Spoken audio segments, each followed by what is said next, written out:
السلام علیکم ویورز، کیسے ہیں آپ سب؟ امید کرتی ہوں آپ سب خیر و عافیت کے ساتھ ہوں گے۔ آج کے ویڈیو میں نہایت ایک اہم اور موضوع آپ کے لیے لے کر آئی ہوں، صنعت تضاد، اینٹیتھیسس، جسے انگلش میں آپ کہتے ہیں۔ لغوی معنی کیا ہے اس کے؟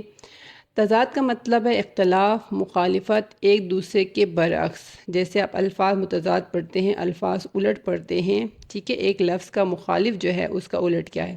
یعنی ایسے دو یا اس سے زیادہ الفاظ یا خیالات کا اکٹھا ہونا جو ایک دوسرے کی ضد ہوں، ٹھیک ہے، ایک دوسرے کے الٹ ہوں، ٹھیک ہے، اسے تضاد کہا جاتا ہے۔ اب اصطلاحی معنی میں کیا ہے؟ ادب میں صنعت تضاد سے مراد ایسی صنعت ہے جس میں متضاد یعنی ضدی الٹ الفاظ یا خیالات کو ایک ساتھ استعمال کیا جائے تاکہ کلام میں حسن، تاثیر اور زور پیدا ہو۔ یعنی جب شاعر یا مصنف ایک شعر یا ایک فقرے میں ایسے الفاظ لائیں جو ایک دوسرے کی ضد ہو، اسے صنعت تضاد کہا جاتا ہے، ٹھیک ہے۔ اس کے بعد اس کی کچھ مثالیں میں نے شعر کی طرز میں آپ کے سامنے بیان کرنے کی کوشش کی ہے۔ علامہ اقبال کا بہت مشہور شعر ہے، ڈالی جو گئی فصل خزاں میں شجر سے ٹوٹ، ممکن نہیں ہو ہری ہو وہ فصل بہار میں۔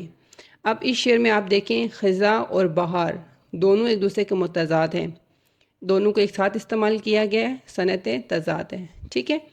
آگے دیکھیں، سکون محال ہے قدرت کے کارخانے میں، ثبات ایک تغیر کو ہے زمانے میں۔ یہاں پر سکون اور تغیر کیا ہے؟ تضاد ہے، ایک دوسرے کے الٹ ہیں۔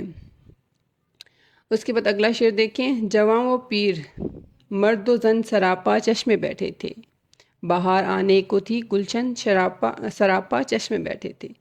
جوان و پیر، ٹھیک ہے، جوان اور بوڑھے، مرد و زن، عورت مرد، یہ دونوں الفاظ ایک دوسرے کے جو تضاد ہیں، متضاد ہے، صنعت تضاد کا استعمال کیا گیا یہاں پہ۔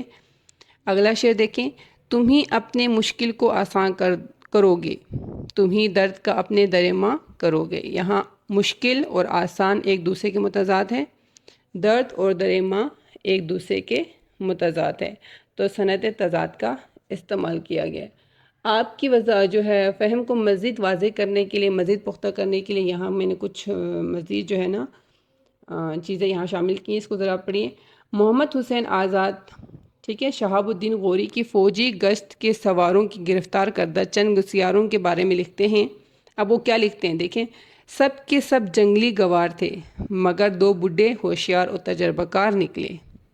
اب اس چھوٹے سے جملے میں جنگلی گوار، ہوشیار، ٹھیک ہے، اور تجربہ کار کے لفظ پر اگر آپ ذرا غور کریں، یہ لفظ متضاد الفاظ و معنی کی وجہ سے پیدا ہوا ہے، اور یہ صنعت تضاد کا استعمال کیا گیا ہے اس وجہ سے الفاظ میں اور جملے میں یا کسی بھی عبارت میں اس خوبصورتی کو بیان کیا گیا ہے، اس میں خوبصورتی آتی ہے۔ اسی طرح بہت سارے الفاظ آپ اپنی روزمرہ زندگی میں، کتابوں میں، ٹھیک ہے، ان میں پڑھتے ہیں، جیسے صبح شام ہے، ٹھیک ہے، صبح اور شام، دن رات ہے، جوان بوڑھے، مرد عورت، یہ سب کیا ہے؟ صنعت تضاد کا استعمال کیا جاتا ہے۔ اور اس کا مقصد کیا ہے؟